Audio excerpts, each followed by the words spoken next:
Jain irrigation कंपनीच्या धनादेश अनादर प्रकरणात कर्नाटकातील दोघांना 1.08 कोटी भरपाई देण्याचे आदेश. नमस्कार, आपण पाहत आहात CI न्यूज. अशाच बातमी बघण्यासाठी आमच्या YouTube चॅनलला सबस्क्राईब करा व फेसबुक पेजला फॉलो करा. सविस्तर बातमी खालीलप्रमाणे.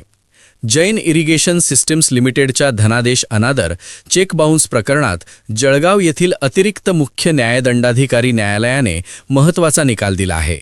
कर्नाटक येथील राजेंद्र ट्रेडलिंक आणि तिचे दोन भागीदार मिथुन सुरेश जैन व प्रशांत प्रकाश जैन यांना न्यायालयाने दोषी ठरवले आहे.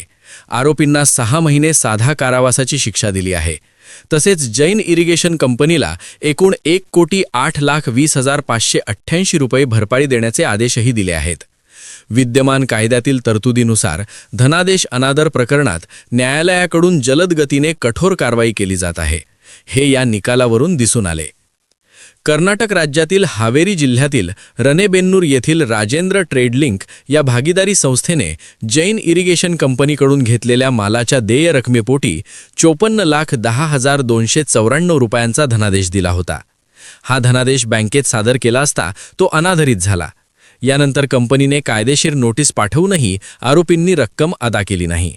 अखेर या प्रकरणी न्यायालयात खटला दाखल करण्यात आला.